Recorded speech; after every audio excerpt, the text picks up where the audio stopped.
Alright, welcome back everyone to Operation Barbarossa. It is once again time for the British and colonies to shine in January of 1940. So let's start this off with some tech rules. Arguably the most important rules of this turn, as we are rolling to finish two of our research technologies. Once again, rolling for long-range aircraft and advanced ASW. We need a 7 or higher to move them to their final stage and complete them. So this first one is for long-range aircraft. We got a 10, so we got long-range aircraft. And for advanced ASW, that is a 3, so we did not get an ASW. Alright, so let's start this off with the British. For their purchases, they have started production on 2 heavy cruisers. They bought a transport, an infantry, a colonial infantry, and a militia, which, if I'm correct, should spend all 26 of their money, which they have after convoy raiding last turn. Okay, so let's start off with combat. I promised Crooked Leg that I'd do this one first so that I didn't forget it. The infantry in Transjordan are all attacking into Syria against one militia. So the militia will roll at a 2, as well as all the infantry. And it should be 7 against 1. So let me go get some dice here.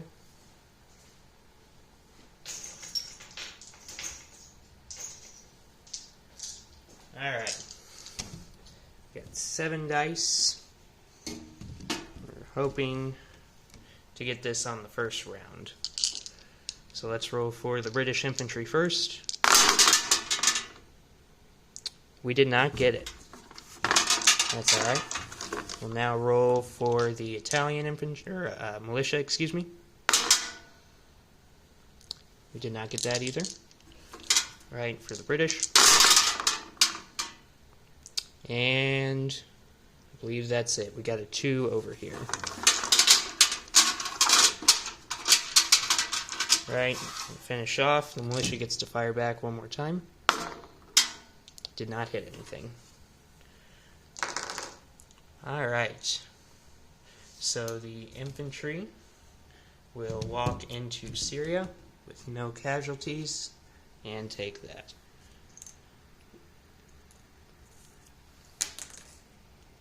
I'll fix that in a second. Okay. Now, since we have long-range aircraft, we have some attacks that we need to do over here. Okay, I gotta try and remember this now. So the first one, let's start off over here, actually. The first one, we're going to take this strategic bomber. We're going to go 1, 2, 3, 4, and drop an airborne into Bavaria and take that over. And he will, of course, land back in London now that he has 8 movement. And over here, this medium bomber is going to go 1, 2, and go on maritime air patrol in that sea zone now that he is able to, along with a destroyer from sea zone 32. Just going to go 1, 2, and they are attacking this coastal sub here. Okay, and then I'll go ahead and lay out the rest of my combat movements. You've got a destroyer in sea zone 24. That is going to sea zone 33, along with the fighter off the carrier in sea zone 24, which is going to maritime air patrol in sea zone 33 in an attempt to destroy that sub. Take these off. Okay. I believe that is all of the combat movement for the British. So let's go ahead and kick it off. We'll start over here with the one in Sea Zone 48. So one coastal sub against a destroyer and an aircraft on Maritime Air Patrol. I believe we only get to do one round of combat. I could be wrong about that, but I believe it's only one round. So we'll go ahead and roll. We'll roll for the medium bomber first, which attacks at a 7. So for the medium bomber, and we got it. Alright, now for the coastal sub, which defends at a 1, or sorry, a 2. He got a 10, so he did not hit anything. So the coastal sub is destroyed. Now I'll go ahead and bring the other units over.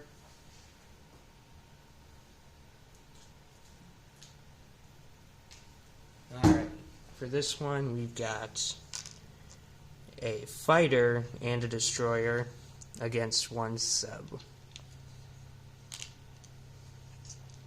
Alright, so for the fighter, got it, that is a 6. Alright, now for the sub, which is at a 3 or lower, he did not get it, that is a 4. I don't know if you can see it very clearly. Okay. So that battle is done. That wraps up the British combat, I believe.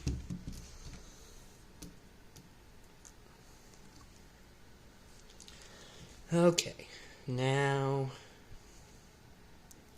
for non-combat. This is where things get complicated. As you can see, I've got all my little tokens around. There's one in just about every sea zone around the British mainlands, it feels like. Okay, so to start off, the 2 infantry in Normandy are going to get on the transports in Sea Zone 24 and move into the British Midlands.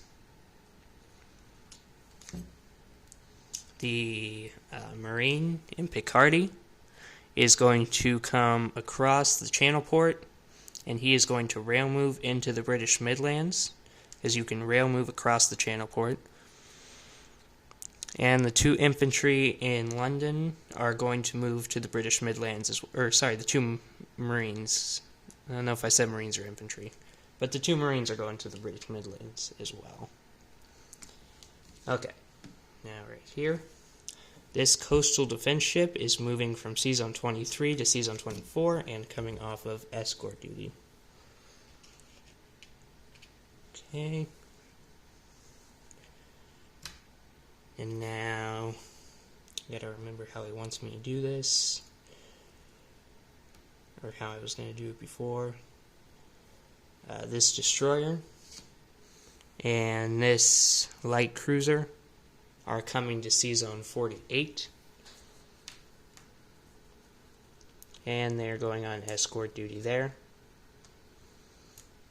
And then the destroyer and heavy cruiser that were in Sea Zone 48 are moving up to Sea Zone 105.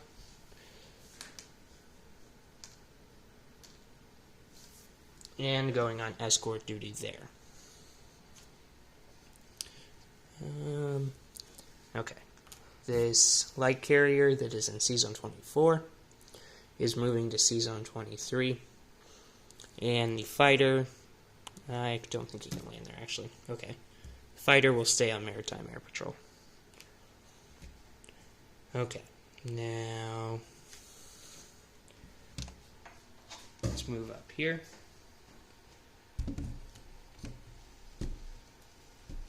Stay there.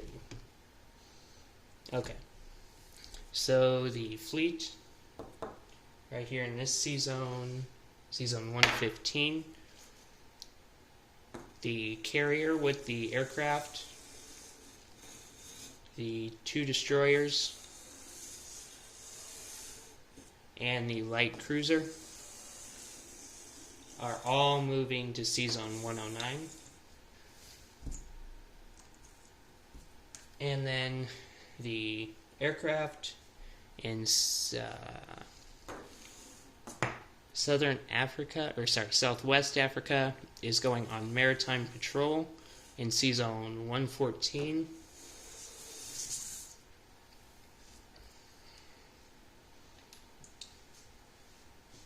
And if I'm not mistaken, I think that is all the moves for this side of the board for the British. So let's move over to the FEC next. For the FEC, I have purchased 2 colonial infantry, 2 militia, and a cavalry. So for their movements, the infantry in Haryana, I think that's how you pronounce it, is going to Punjab. He's going to I had this problem last time. Maharashtra. I think I got it right that time. The infantry in Benares is going to Punjab.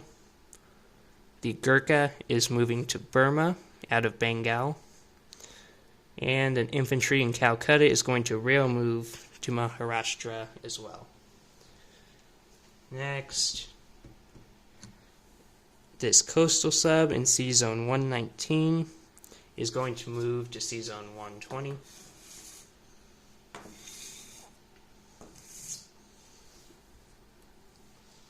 And then, let's see, the transport in Sea Zone 78 is going to use strategic naval movement, and he's going to go 1, 2, no, let me look at this, 1, 2, 3, 4, 5 to Sea Zone 135.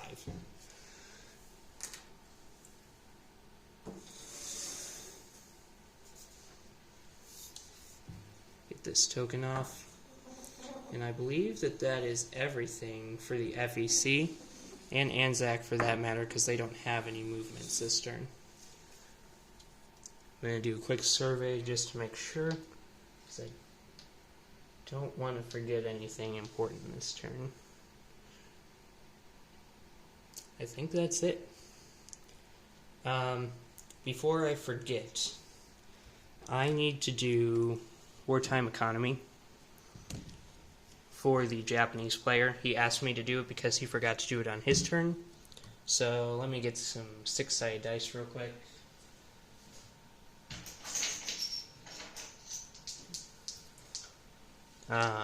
So this is for the Japanese player wartime economy.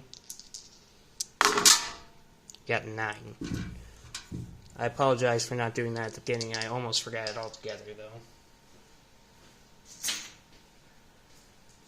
Okay, so now for placement, we'll start with Anzac because they are the easiest. They purchased just a sub, and they saved $3 out of their 9. And that sub is going off the coast of Sydney, up there in Sea Zone 146.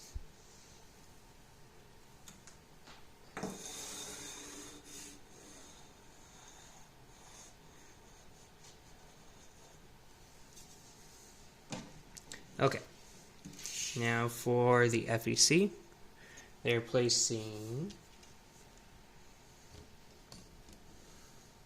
1 colonial infantry in Punjab. No, that's not right. They're placing 1 in Maharashtra. They're placing 1 in Haryana. They're placing 1 militia into Punjab. They're placing 1 militia into Maharashtra. And they're placing 1 cavalry in Calcutta. And finally, for the British mainlands. We'll get all their stuff together.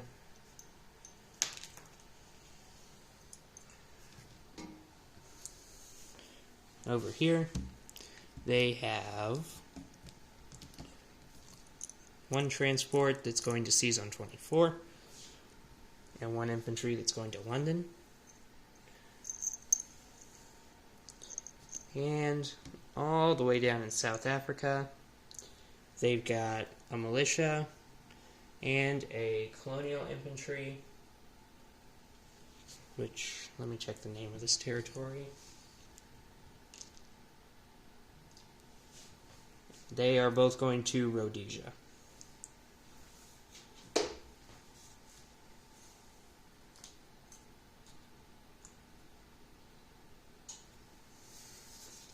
And I think that is just about everything for this turn.